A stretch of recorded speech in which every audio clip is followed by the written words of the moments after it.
Good afternoon, all of you. All are looking very lazy. Okay. Yesterday what we did? We did sulfur containing amino acids. Okay? Today we will start with aromatic amino acids. Metabolism of aromatic amino acids. Okay. Before starting the class, I want to announce one thing. This bank, Canara Bank, they will give one small presentation of 10 minutes at 3:15. So you have to stay here only. Okay? Only 10 minutes. That was information call only. Okay? Please come. Okay. Please tell me what are aromatic amino acids. Tell me the name of aromatic amino acids. Phenylalanine,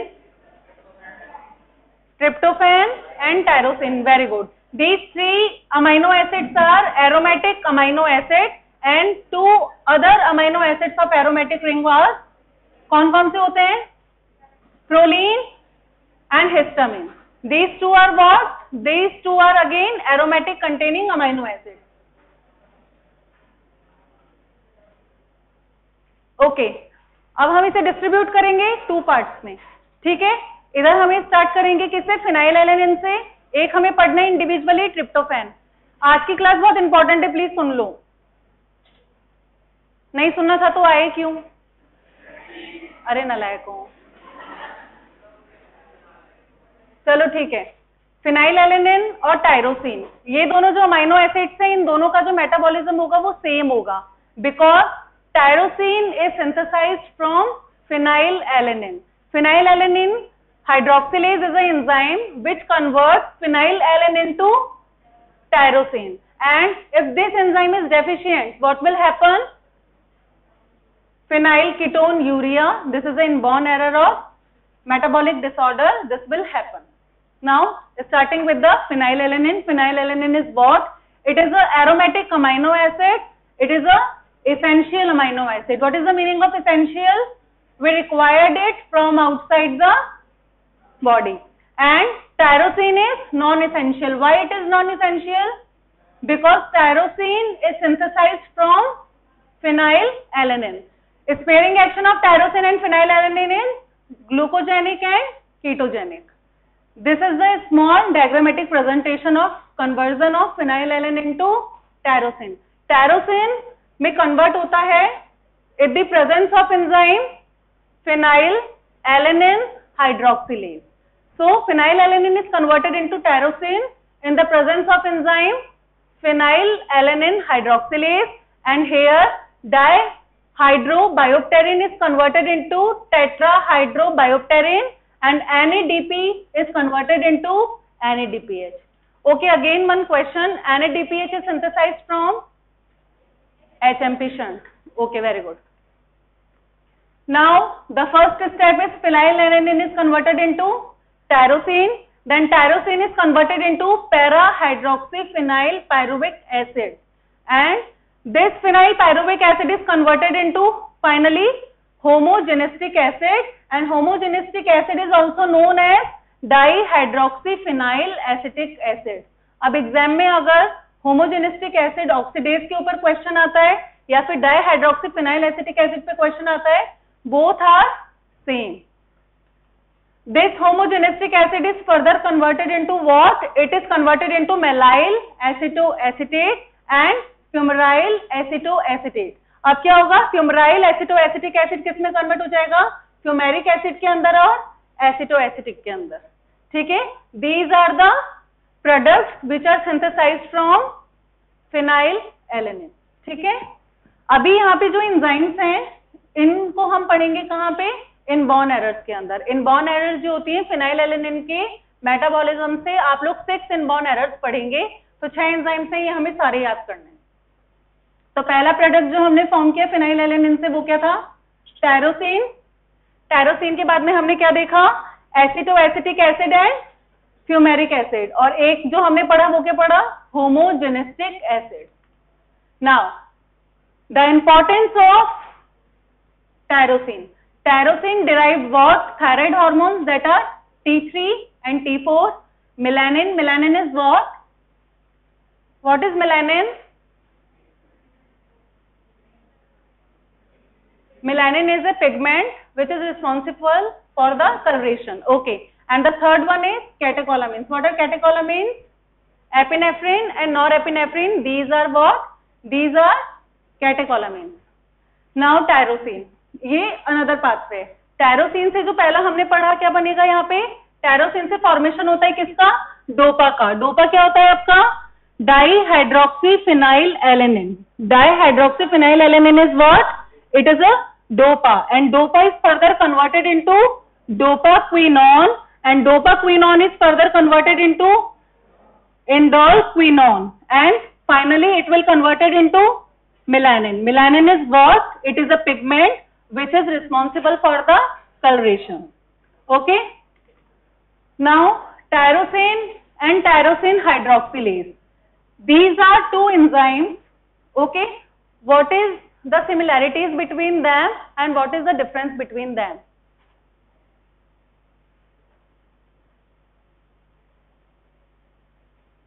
Tyrosinase and tyrosine hydroxylase. These are two enzymes.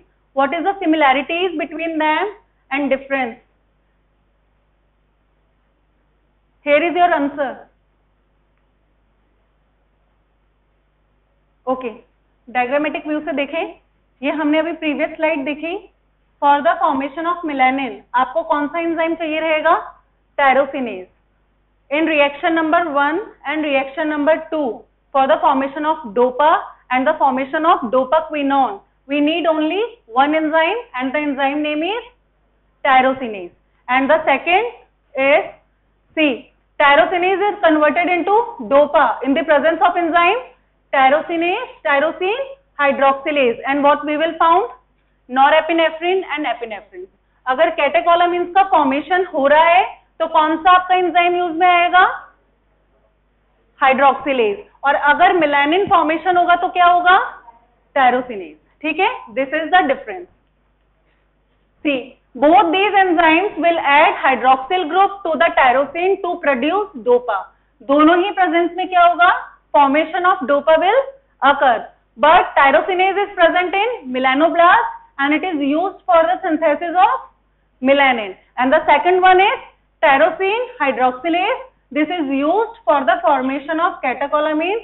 Those are epinephrine and norepinephrine. Okay, this is the difference. Is it clear?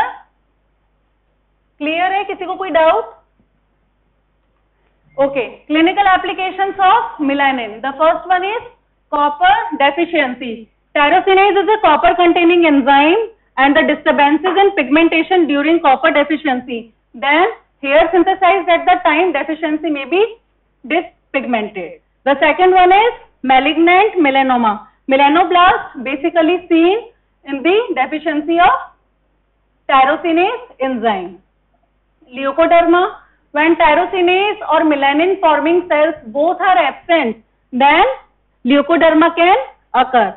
Graying of hairs, again melanin is formed from tyrosine. If tyrosinase is absent, then graying of hair can be seen. And the last one is albinism. Albinism क्या होता है? Albinism और leukoderma ये दोनों terms same नहीं होती है. Both terms are different. In albinism, tyrosinase is absent in melanocytes all over the body. Albinism Indian वाली बेबीज की अभी मैं पिक्चर्स दिखाती हूँ आपको. ओके, एक हमने क्या पढ़ा था? टायरोसिनेज से किसका फॉर्मेशन हुआ आपका? टायरोसिनेज से फॉर्मेशन हुआ आपका मेलानिन का. और जो आपका सेकंड रिएक्शन है टायरोसिनेज से क्या होगा? डोपा का फॉर्मेशन होगा. डोपा से formation of dopamine will occur and with the presence of dopamine norepinephrine and epinephrine will form. और लास्ट में जो आपका प्रोडक्ट मिलता है वो आपको क्या मिलता है? VMA. VMA क्या होता है आपका? Vinyl mandelic acid. अब यहाँ पे जो आपका एंजाइम है MAO, अगर ये एब्सेंट हो जाएगा तो क्या हो जाएगा? VMA का फॉर्मेशन नहीं होगा. ठीक है. Actions of epinephrine. Actions of epinephrine both are क्या करते हैं? ये आपके ब्लड प्रेशर को इंक्रीज करते हैं. एड्रिनल मेडुला से होगा. Then adrenaline also increases the rate and force of myocardial infarction Epinephrine causes relaxation and smooth muscles of bronchi. Adrenaline and anti-insulin in nature, they increases glycogenolysis. What is the meaning of glycogenolysis? The lysis of glycogen. What is glycogen? A storage form of glucose is known as glycogen. Adrenaline is released from adrenal medulla and it is responsible for the flight, fight and fright. You already know this. Phenylketonuria. This is your inborn error number 1. Phenylketonuria, the deficient enzyme is phenylalanine hydroxylase. So what will happen here? Phenylalanine will not converted into tyrosine and the alternative pathway will happen, and from this phenylalanine is converted into phenyl pyruvate. This is your alternate pathway. So what will here? यहाँ पे क्या होगा?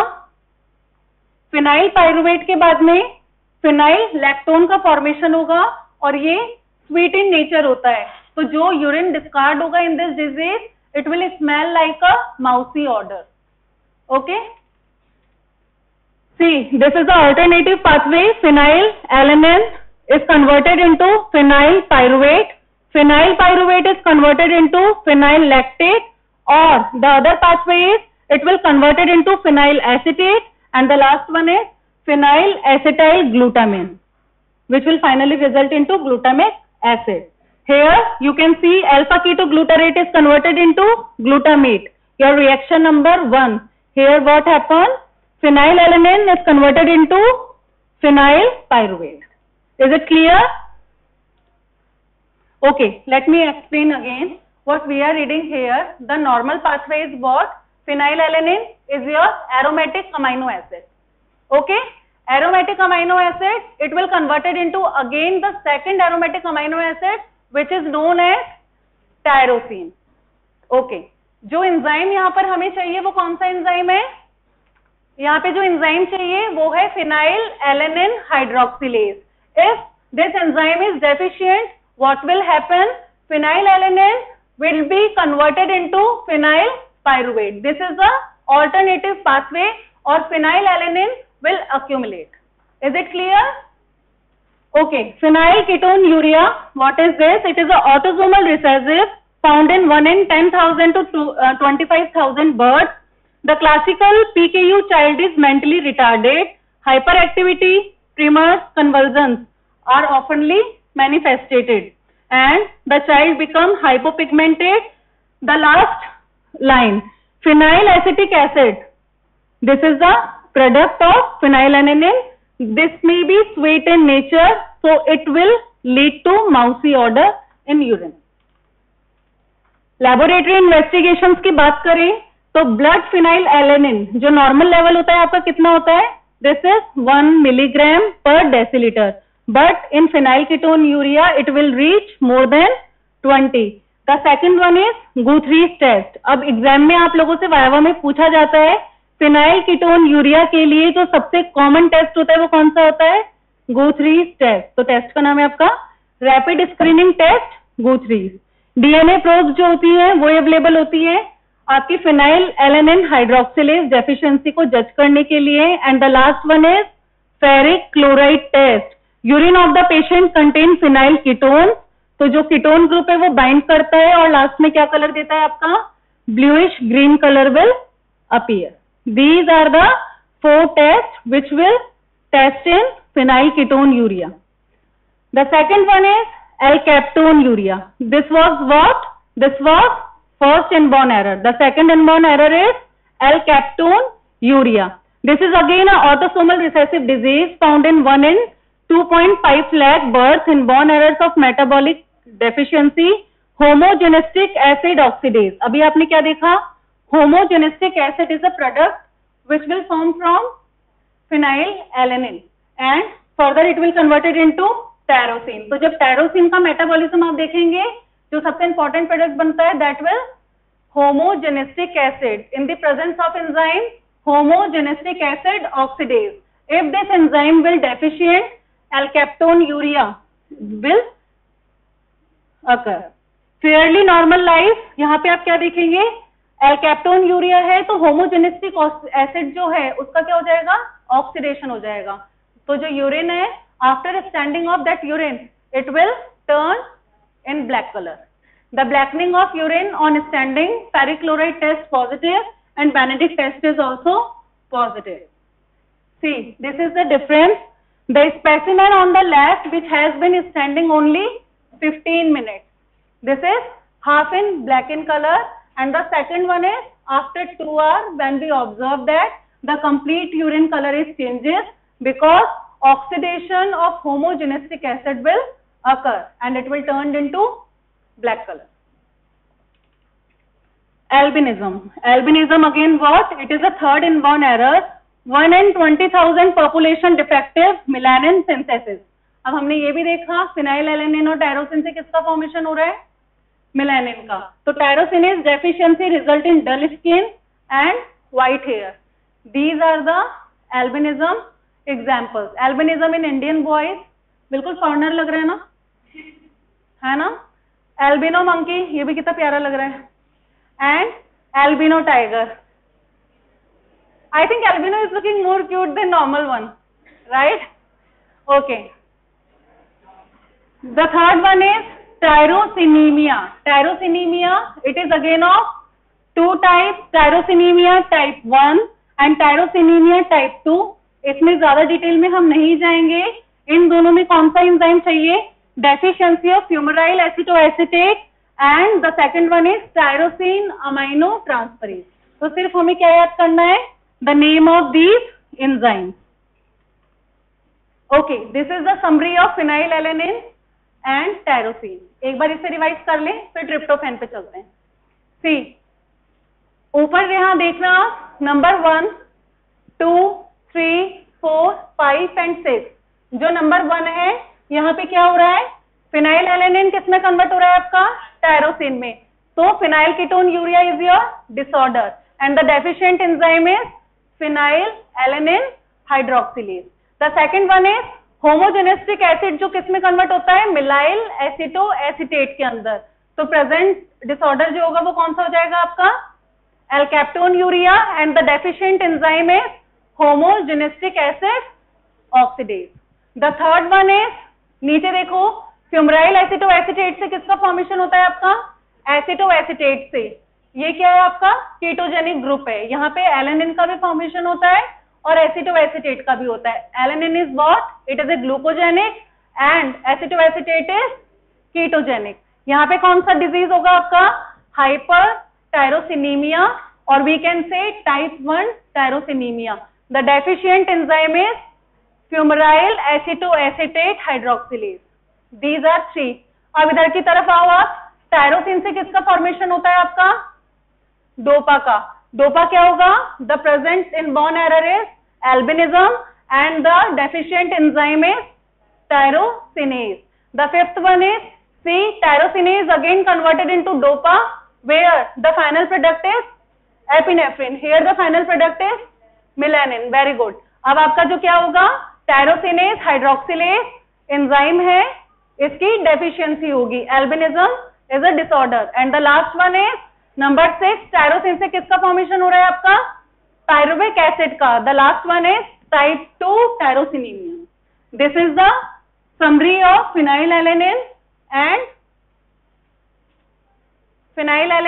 And tyrosine metabolism.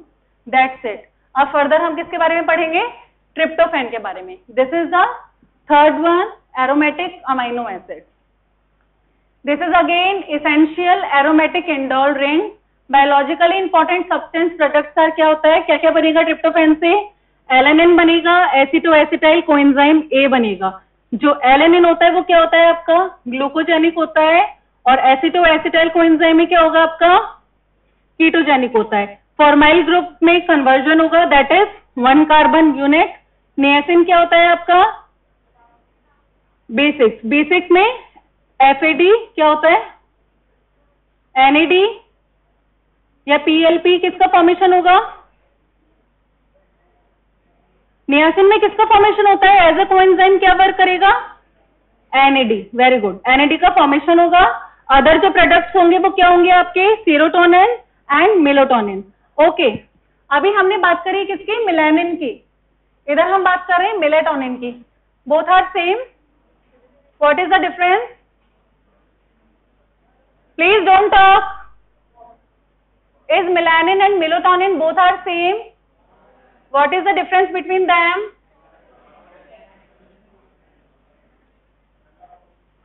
हाँ, melatonin क्या होता है, melanin तो पता है, चलो मेलाटोनिन बताओ।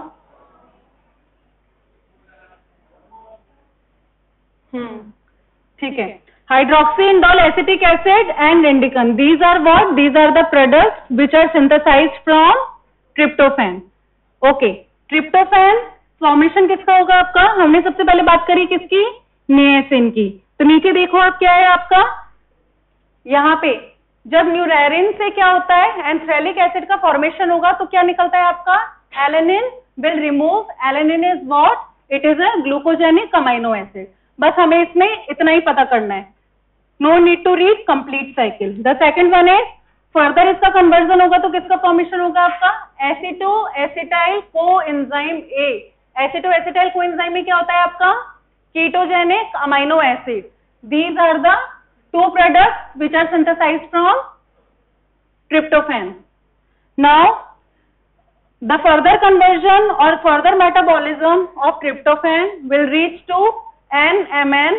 NMN is what, nicotinamide mononucleotide, and further it will converted into NAD, and here the production of niacin will occur. तो niacin का formation किससे होता है, ट्रिप्टोफैन से। जब आप वाइटामिन पढ़ते हैं तो वाइटामिन में जब भी आप नियासिन पढ़ेंगे उसमें आप देखेंगे the formation of niacin will occur from tryptophan. Tryptophan is what, it is the aromatic amino acid. See, serotonin, the formation of serotonin is happened with the presence of tryptophan. Tryptophan is converted into five hydroxy tryptophan and five hydroxy tryptophan will converted into serotonin. Here melatonin, melatonin का formation किससे होता है आपका, serotonin से। Acetyl serotonin में convert होता है, acetyl serotonin किस में कन्वर्ट होता है आपका, मेलाटोनिन से। तो first serotonin following by the melatonin. Now here what is the difference between melanin and melatonin? Melanin is the pigment of hair and skin which is synthesized from tyrosine, and melatonin is a neurotransmitter which is synthesized from the tryptophan. ये questions पूछते हैं viva में, तो you should know melanin is a pigment and melatonin is a neurotransmitter. Heart nerve disease, the patient name inherited autosomal recessive disease, absorption from GIT, reabsorption from the kidney tubules, tryptophan deficiency, niacin deficiency, it will reach to pellagra, dermatitis and treatment with the high protein diet. This is the summary of tryptophan metabolism जो हमने पढ़ी, जो products हमारे tryptophan से form हुए हैं, indican, serotonin, melatonin, glucogenic, ketogenic and niacin. This is the summary of tryptophan metabolism. अब last में हिस्टिडीन एंड प्रोलिन, बहुत ही सिंपल से बचे हैं, उसके बाद में क्लास ओवर, फिर शालू मैम आके कंटिन्यू करेंगे। हिस्टिडीन क्या होता है आपका, इमिडाजोल रिंग होती है, it is a semi essential basic amino acid. This is what, histidine है, किस में कन्वर्ट हो रहा है आपका, फिग्लू में। अब यहाँ पे जो टेस्ट होता है आपका फिग्लू टेस्ट होता है।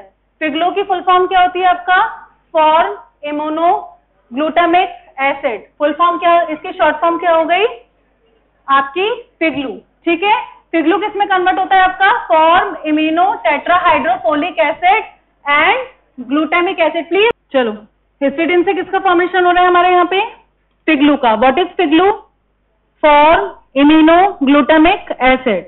Glutamic acid is transmitted to alpha ketoglutarate which can converted into glucose. So histidine is what? It is a glucogenic. Histidine contributes to the 1 carbon pool and when folic acid is deficient, piglu is excreted into urine. क्योंकि last product हमने यहाँ पे क्या देखे, जो आपका फिग्लू है वो किसमें कन्वर्ट हो रहा है आपका? ग्लूटामिक एसिड में और फॉर्म इम्यूनो एसिड में। किसकी प्रेजेंस में हो रहा है आपका? फॉलिक एसिड की प्रेजेंस में। अगर फॉलिक एसिड डेफिशिएंट होगा तो फिग्लू क्या करेगा? It will be excreted out in the urine. Metabolism of histidine, histidine क्या करता है? हिस्टामिन में कन्वर्ट होता है, और हिस्टामिन किस में कन्वर्ट होता है आपका? इमिडाजोल एसिटिक एसिड में। हिस्टीनीमिया क्या होता है? When histamine is increased in blood, then this condition is known as histanemia. It is what? It is a autosomal recessive disorder, and the deficiency of histidase, it will lead to the accumulation of histidine in blood. The clinical features include mental retardation and delayed speech development. A low histidine diet may have some effect. This is the Figlu excretion test. अभी test कैसे करते हैं? Normal conditions में देखें तो क्या होता है? 30 मिलीग्राम फिग्लू एक्सक्रेटेड होता है, ठीक है, फॉर्म इम्यूनो ग्लूटामिक एसिड में। इसमें हम क्या करेंगे? 5 ग्राम आपका जो हिस्टाडीन होगा वो पेशेंट को देंगे। उसके बाद क्या करेंगे? आप पहला सैंपल देने के बाद में आप 24 आवर्स का सैंपल कलेक्ट करेंगे। 24 आवर्स का सैंपल कलेक्ट करने के बाद में जब फिग्लू टेस्ट को आप इन्वेस्ट करेंगे तो आप देखेंगे it is found increased. This is the FIGLU excretion test. Since folic acid can be directly estimated by ELISA method, the Figlu excretion test is rarely done nowadays. इसलिए फिग्लू बहुत कम करते हैं, ठीक है। Proline and hydroxyproline, this is last. Okay, proline is what? It is a non-essential glucogenic amino acid, does not participate in transaminase reactions.